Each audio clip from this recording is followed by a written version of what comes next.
After the end of World War II, the world was split into two, East and West. This marked the beginning of the era called the Cold War.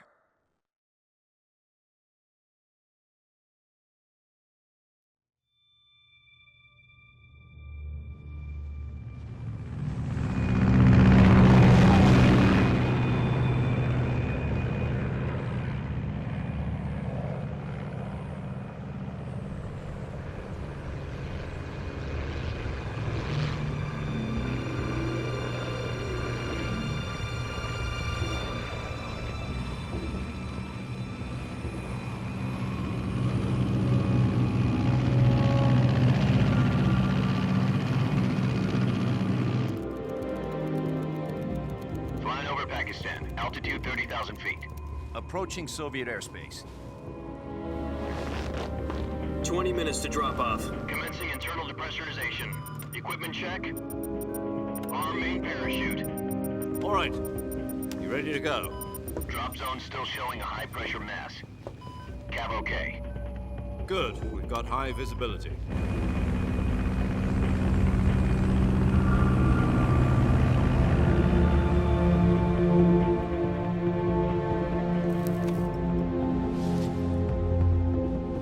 Put out that cigar. Connecting oxygen hose to interior connector. Put on your mask.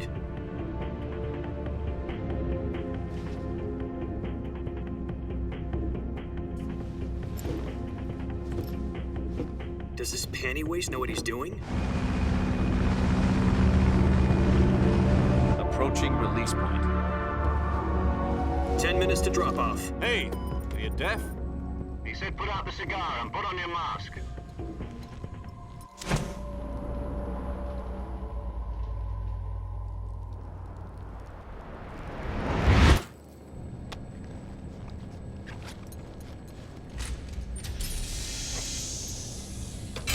Depressurization complete.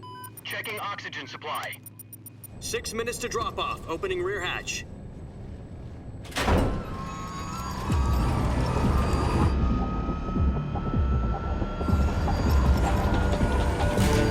Sunrise.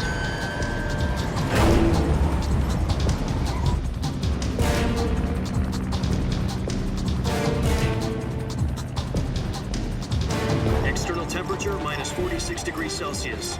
2 minutes to drop off. Stand up. You'll be falling at 130 miles per hour. Try not to get frostbite from the wind chill. 1 minute to drop off. Move to the rear. Activate bailout model. This is one for the history books. The world's first halo jump. 10 seconds to drop off. Stand by. Status okay. All green. Prepare for drop-off. Countdown. 5, 4, 3, 2, 1. Spread your wings And fly. God be with you.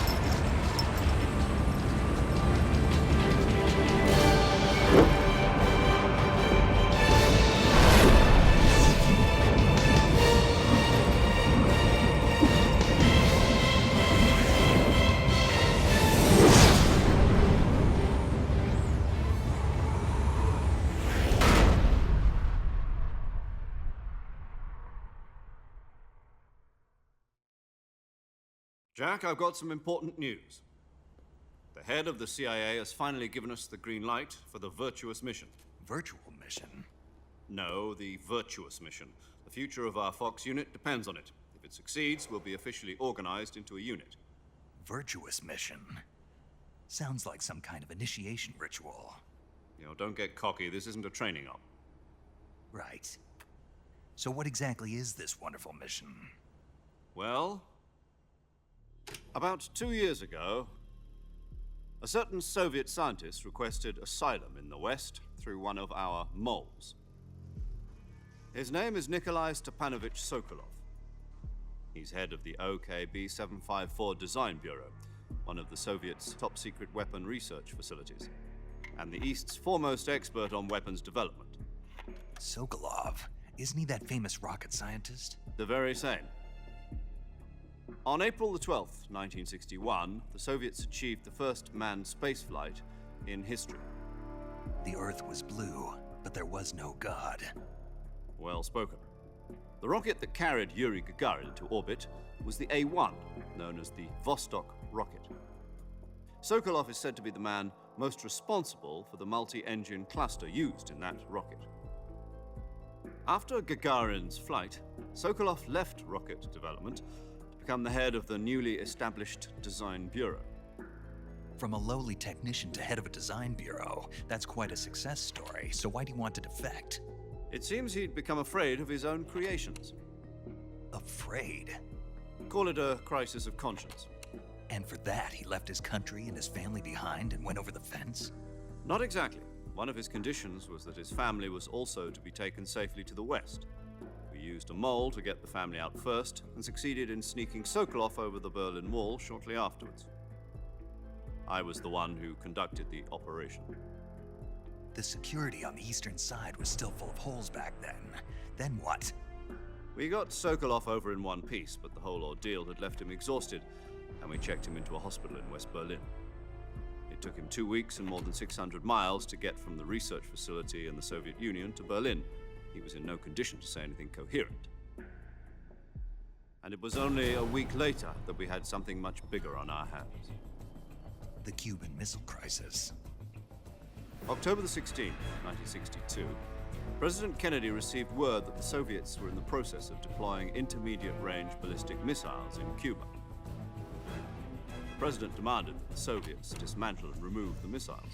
At the same time, he announced a naval blockade to prevent further missile shipments from reaching Cuba. But the Soviets didn't back down, instead placing their armed forces on secondary alert. Soviet transport ships carrying missiles continued on course towards Cuba. US and Soviet forces went on alert for an all-out nuclear war. Frantic negotiations were conducted through the UN's Emergency Security Council and unofficial channels to end the hair-trigger standoff. Finally, on October the 28th, the Soviet Union agreed to remove its missiles from Cuba, and so the world avoided a nuclear holocaust. But in order to get the Soviets to pull their missiles out, we had to make a deal. You mean the one where the US agreed to remove its IRBMs from Turkey? No. The Jupiter IRBMs deployed in Turkey were obsolete, and we were going to get rid of them anyway. They had no strategic value whatsoever to either the US or the Russians. The Turkey deal was a ruse, a cover story that was fed to the other intelligence agencies around the world. So what did the Russians really want? Sokolov. They wanted us to return Sokolov. You mean the Soviets pulled out of Cuba just to get their hands on Sokolov? That's right. What the hell was he working on? At the time, we had no idea. We were running out of time. It was either give up Sokolov or risk full-scale nuclear war. In the end, we had no choice. President Kennedy gave in to Khrushchev's demand. The next day, I got Sokolov out of the hospital, handing him over to agents on the eastern side. Sokolov kept on screaming, "Save me," until he disappeared from my sight. Then a month ago, we received some new information from one of our moles. About Sokolov? Yes. He was taken back to the research facility and forced to continue working on the weapon in question under KGB supervision. What's more, it's on the verge of completion. So what kind of weapon is it? Something to do with space rockets? No, missiles. Same technology. I guess you're right. We don't know the details, but it appears to be a new kind of nuclear device. For half a year now, the Soviets have been conducting frequent nuclear tests at Semipalatinsk. Something to do with the weapon, I assume. We're talking about a secret weapon so big that Khrushchev was ready to pull out of Cuba to get it back. Is Sokolov still in the facility? No, according to our intelligence, he's in Selinoyarsk, a place in the mountains about 3 miles to the west that's known as the Virgin Cliffs. The Virgin Cliffs. Nice name for a virtuous mission. They moved him there just recently. Why? Apparently, they're conducting a field test of the weapon, but it's our best chance to get him back. This mission would never have been possible if he was still in the research facility. This is our last chance. Sokolov must have known that too when he contacted us.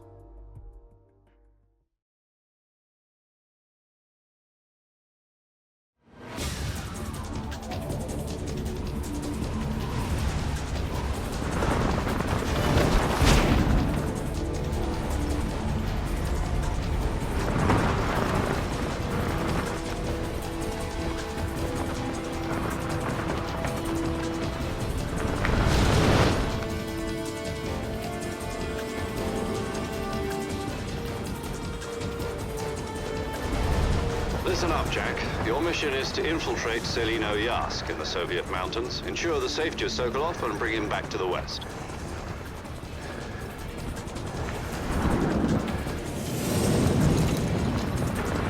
If we don't get Sokolov back before that weapon is complete, we'll be facing a major crisis. The clock is ticking.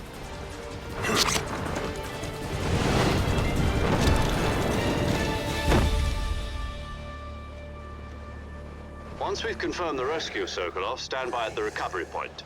A recovery balloon will be dropped at that point. Helium will be pumped into the balloon to inflate it. The process takes about 20 minutes. Once it's complete, the gunship's arm will latch onto the balloon and pull it up. The Fulton surface-to-air recovery system. I'm familiar with the theory. Take it easy. It's been combat-proven. Do you think Sokolov is up to it? The shock will be less than during a parachute jump, and the arm can handle up to 500 pounds. So you're planning on going over the border in a single combat Talon? She's equipped with 2 6-barrel 20mm Vulcan cannons, as well as 2 40mm machine guns. Sounds like she could hold her own against a battalion of tanks. Even with the fuel in the reserve tank, we're facing a 4-hour time limit. If all goes well, it shouldn't take more than a few hours. Home in time for dinner. But if anything goes wrong, You'll be eating dinner, breakfast, and all the rest of your meals in the jungle.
Do you copy?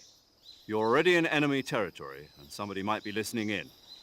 From here on out, we'll be using code names to refer to each other. Your code name for this mission will be Naked Snake. I'll be referring to you as Snake from now on. You're not to mention your real name. Snake? Oh, you don't like snakes? What do you mean? You've eaten one before, haven't you? In survival training. I'm glad to hear that. I don't know if I'd ever order one in a restaurant, but... Be careful, you might not have a choice. What about you, Major? What should I call you? Let's see. I'll be Tom. Call me Major Tom. This will be a sneaking mission. You must not be seen by the enemy. You must leave no trace of your presence. Is that clear? This kind of infiltration is the Fox unit's speciality. In other words, weapons and equipment are procured on site. That goes for food as well. You're completely naked, just as your name implies. Great. Now I see why you asked me if I like snakes. I suppose calling me Snake was your idea of a joke, too. No. There's a good reason for that. I'll tell you later when the time is right. Gotcha. Getting back to the subject, how exactly am I supposed to feed myself? You've been issued a knife and a tranquilizer gun. Use them to hunt for food. You'll also find some medical supplies in your backpack. Yeah, about the backpack. I lost it in a tree on the way down. I see. Well, you'd better go back and get it then. You know where it is? No problem. I can see it from here. It's stuck on a branch. To climb a tree, stand in front of a tree that's covered in ivy and press the action button. I'll be monitoring your progress over the radio. We can't risk violating Soviet airspace, but I'll be in the gunship. My frequency is 140.85. I'll give you a call if I need to talk to you. If you need to talk to me, use the send function. Okay, Snake, go get your backpack.